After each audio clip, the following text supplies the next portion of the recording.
Over the last 5 years, I've talked to over 100 experts in psychology, personal growth, and self-improvement, and I keep on coming back to one question. Why is it so hard to change? And I've become myself a kind of science experiment, a little personal growth petri dish, because I've spent this long period of time submerging myself in all of this material. I've read the books, I've dove into the research, I've tried on the practices, and really what I've gotten along the way is a crash course in why this stuff is hard, and why it doesn't end up working for so many people. And through understanding why that is, we can develop a lot of insight into ourselves, see things more clearly, and even get a bit better at change. I'm going to skip to the end and give you the one-sentence answer. Change hurts. It's painful. It's painful for you, and also, very importantly, it's painful for the groups that you're a part of. And it's that social aspect that is a huge piece of the puzzle to why change is so difficult for people. And to get a better sense of why this is, there's this concept that I found incredibly useful, which is homeostasis. And homeostasis is kind of a technical word. It's used in several different contexts in psychology and physiology, but it generally refers to a state of natural equilibrium, where all of the body's systems are in the normal range. They're at rest. And animals, including humans, have to adapt and respond to challenging circumstances, right? They have to pursue prey, they have to protect themselves from other predators, whatever it is that they need to do, and the body moves itself outside of that normal range to meet that short-term demand. Then when it's done with that, it tries to return to the homeostatic base. The important part of this is that your body likes homeostasis. It's what it knows, it's what it's become accustomed to, and our systems have a lot of inertia. They don't want to break that resting state. Then, just as each of us has our stable base, the groups that we're a part of, our social units, have that same natural resting state. And this is a huge point that was totally revelatory to me when I first really got it. Social groups, like your friend group, for instance, rely on complex structures of relationship and hierarchy that keep them relatively balanced and stable. You could think about your family, for example. Everybody knows their role, and they read from this familiar social script that's been developed by the group over time. That's the group's stable homeostatic base. And as long as each member of the group keeps on behaving as they have in the past, the stability of the system is preserved. Nobody's rocking the boat.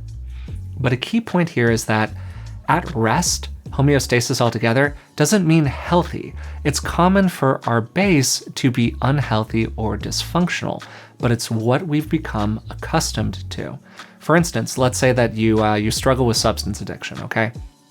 Maybe your homeostasis includes having a lot more of that substance than is actually healthy for you. I love caffeine. I am a big coffee addict. It's not necessarily a healthy behavior, but if I don't have that coffee, my system starts freaking out. It's experienced as stress. And this is why problematic behaviors are often so hard for people to change. The body fights to maintain the resting state. So that gets us to a big question. What's fighting us? What is stopping us from changing inside of ourselves? And this is where it's really helpful to have a model of how our minds work. Let's say that you want to change a behavior, right? There's definitely a part of you that wants to change. There's a part of me that wants to change in those circumstances. And typically this is the current, the most top-down, the most rational and logical part that understands that something isn't working for you. But your psyche isn't all one thing. My psyche certainly isn't all one thing. It has layers and different parts and a lot of desires that we aren't totally in touch with a lot of the time. So to say this really simply, there is a part of you that does not want to change. There's a part of you that wants to remain just as you are, regardless of whether or not as you are is particularly good for you. And this can be for a whole bunch of reasons. Unconscious material, some resentful part of you, questions you have about your own worthiness maybe, whether you deserve happiness, whatever, right? And every person has these layers of surface wants and needs that lie on top of older psychological material. And most of that material is stuff that we are not aware of. It's layers that are tied to our development. And the person that we are today kind of rests on top of all of these previous selves we were going all the way back to childhood. And much like the bottom blocks in a game of Jenga, which is a pretty dated reference, these pieces of us might be the furthest out of sight, but they still exert a really powerful influence over our system as a whole. So your surface level desire might be to study for a test or get to a gym or wake up early so you can be functional the next day, right? But the unconscious desire is to avoid the pain brought on by that activity. And sometimes for some people, even just thinking about that painful activity is so disruptive that the psyche immediately turns towards self-soothing behaviors, which are often directly in conflict with the actual goals we're trying to achieve through doing that painful activity. Now, unpacking all of that material that's in the basement of the mind and getting some clarity on why part of your psyche is resisting change can, of course, be really helpful. But big picture, your system's goal, bottom line, is not flourishing. It's not happiness. It's not well-being or eudaimonic fulfillment or whatever. It's survival. That's it. And if you are watching this video, you are currently surviving, and the body does not want to mess with that. Change is terrifying because we enter the unknown, and our system will always choose the unpleasant known over doing something new and different.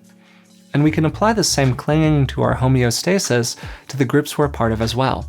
Like, how many times have you seen a family system or a friend group where there's this cycle where there's a simmering tension between different people, and then there's a big blow up, and then the next day, everyone just acts like nothing happened. People just wander back into their old roles, and they sometimes repeat this cycle for a decade or longer. So what happens when you start to change inside of those social groups? You become a little bigger, a little stronger, you take up more space, you become more yourself, you start asking questions about the behavior of other people.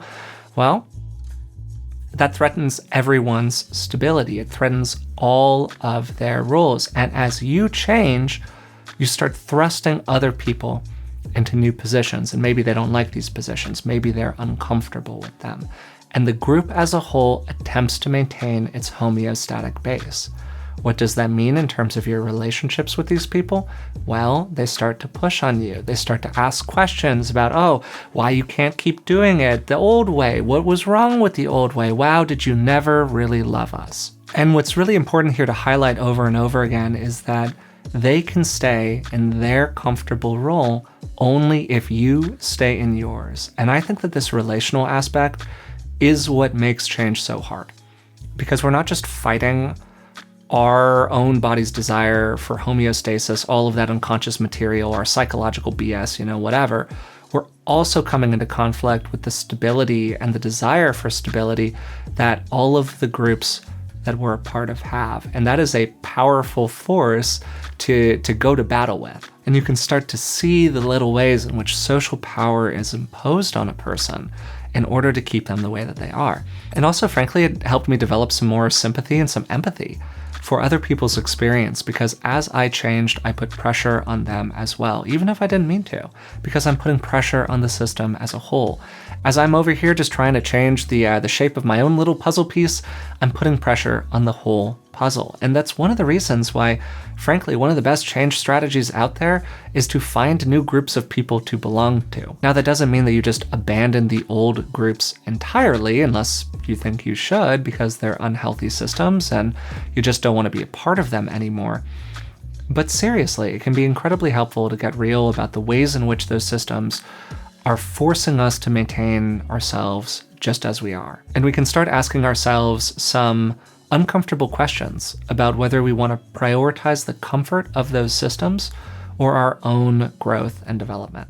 I hope you enjoyed this video. It was maybe a little bit more abstract than some of the things that we typically explore on the channel, but it was just something that I was chewing on, and it's made a huge difference in my life when I started to think about things this way.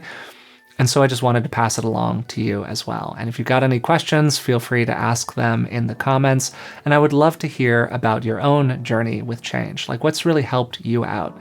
And particularly, how have you navigated conflict with other people when your change put pressure on them? If you enjoyed the video, I'd really appreciate it if you would take a moment to hit the like button and subscribe to the channel. And until next time, thanks for watching.